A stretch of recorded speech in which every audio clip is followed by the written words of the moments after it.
প্রধানমন্ত্রী নরেন্দ্র মোদীর জন্য একটা ছবি এঁকেছিল এক খুদে।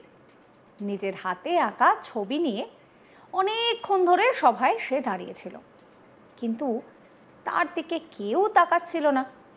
শেষ পর্যন্ত খোদ মোদিরই চোখ পড়ল এই বিষয়টিতে।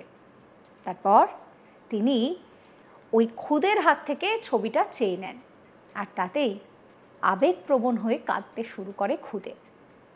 ওই সময় ভাষণ থামিয়ে মোদি বলেন যে, তুমি কেঁদো না, তুমি যদি চাও ওই ছবির পিছনে তোমার ঠিকানা লিখে দাও, আমি তোমাকে চিঠি লিখব।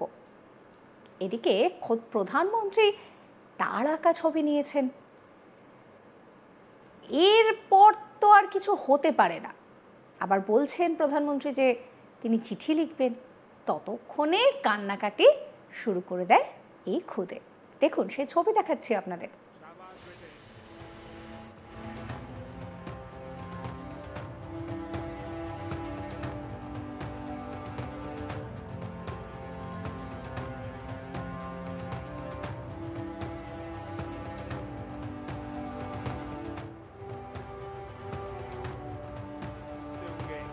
कोई जरा इसको कलेक्ट करे, छोटा सा बालक है, उसके हाथ झुकते होंगे। कोई जरा इसको कलेक्ट करे, छोटा सा बालक है। शाबाश बेटे। দেখতে পাচ্ছেন নরেন্দ্র মোদী, তিনি বলছেন যে কেউ ছবিটাকে কালেক্ট করো, ও তো ছোট, ওর হাতে ব্যথা করছে। কি সুন্দর এই খুদে ছবি এঁকে সমানে মোদির সভায়, গুজরাটের ভাবনগরে যে সভা তিনি করেন, সেখানে এই খুদে আসে এবং দেখুন কিভাবে সে হাত নেড়ে যাচ্ছে। একবার যদি তার দিকে কেউ তাকায়, কিন্তু কারোর তো খুদের দিকে নজর যাচ্ছে না। কারণ একদিকে মঞ্চে তখন দীপ্ত কণ্ঠে ভাষণ রাখছেন নরেন্দ্র মোদী। তিনি রীতিমতন ডোনাল্ড ট্রাম্পের এই ভিসা চক্করকে কেন্দ্র করে পরিষ্কার বলছেন ভারত কারোর কাছে মাথা নত করবে না। তো এরকম পরিস্থিতিতে এই খুদের দিকে কারোর নজর যায়নি। আর খুদে ভাবছে যে কেউ আমায় দেখলো না, মনটাও বেশ খারাপ খারাপ লাগছে। সেই সময়ই নরেন্দ্র মোদী তার দিকে তাকায়। শুধু তাকিয়েছেন তা না, তিনি বলছেন যে আরে কেউ তো বাচ্চাটার হাত থেকে ওটাকে ধরো, ছবিটাকে কালেক্ট করো, বেচারা কতক্ষণ হাত নাড়ছে। আবার নরেন্দ্র মোদী এও বলছেন যে তিনি চিঠি লিখবেন। অর্থাৎ খুদের যে 16 কলা পূর্ণ হয়েছে তার বলার অপেক্ষা রাখে না। আর খুব স্বাভাবিক, আপনি ভাবুন তো একবার, যে আপনাকে যদি প্রধানমন্ত্রী বলে যে আপনি ঠিকানাটা লিখে দিন, আপনাকে চিঠি পাঠানো হবে, আপনি আবেগপ্রবণ হবেন না? এই খুদের সেই একই হাল। এতটাই সে আবেগপ্রবণ হয়ে পড়েছে যে সে রীতিমতো কাঁদতে শুরু করেছে। কি বলছেন মোদি, শোনাবো আপনাদের। एक छोटा बालक चित्र बना करके लाया है, कब से खड़ा है, उसके हाथ दुखते होंगे। कोई जरा इसको कलेक्ट करे, छोटा सा बालक है। शाबाश बेटे।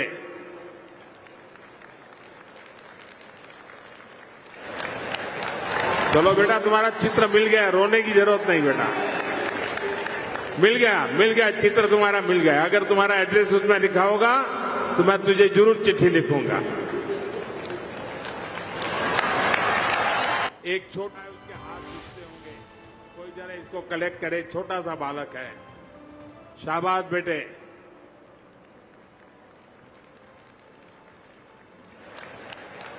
चलो बेटा, तुम्हारा चित्र मिल गया, रोने की जरूरत नहीं बेटा। मिल गया चित्र तुम्हारा मिल गया। अगर तुम्हारा एड्रेस उसमें लिखा होगा तो मैं तुझे जरूर चिट्ठी लिखूंगा। কতটা আদর করে প্রধানমন্ত্রী কথাটা বললেন, খেয়াল করলেন? কি সুন্দর, তুমি করে না বলে, যেরকম ছোটদেরকে আদর করে স্নেহ করে তুই বলে সম্বোধন করা হয়, সেইভাবেই সম্বোধন করে তিনি বলছেন যে চিন্তা করিস না, কাঁদার কোনো প্রয়োজন নেই, তোর ছবিটা আমি পেয়ে গেছি, তোর এখানে যদি ঠিকানা লেখা থাকে আমি তোকে চিঠি পাঠাবো। এই হচ্ছেন নরেন্দ্র মোদী। এরপর এই খুদের শিল্পী মিডিয়ার সামনে এসে বলে যে আমি ছবি নিয়ে অনেকক্ষণ অপেক্ষা করছিলাম, কিন্তু আমার দিকে কেউ তাকাচ্ছিলই না। কিন্তু প্রধানমন্ত্রী নিজে যখন ছবিটা চেয়ে নিলেন, তখন আমি আর কান্নাকে চেপে রাখতে পারিনি। এই খুদে শিল্পীর কথাও শোনাবো আপনাদের, শুনুন। मिल गया चित्र तुम्हारा मिल गया। अगर तुम्हारा मेरा नाम वर्मा रवि संजय भाई है। मैं नागधनीबा से आया हूँ। मैं मोदी जी का ड्राइंग लेकर आया था। मुझे नहीं लगता था कि मोदी जी ने मेरा ड्राइंग लिया, और मैं इतना भावुक हुआ क्योंकि मुझ पर कोई ध्यान नहीं दे रहा था और मोदी सर ने मुझ पर ध्यान देकर उसका चित्र लिया, इसलिए मैं भावुक होकर रटने लगा।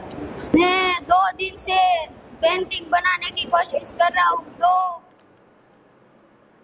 সমস্ত খবরের আপডেটের জন্য আপনাদের নজর থাকুক আজ তাক বাংলায়। চ্যানেলটিকে সাবস্ক্রাইব করবেন, নোটিফিকেশন পেতে বেল আইকনে ক্লিক করতে ভুলবেন না।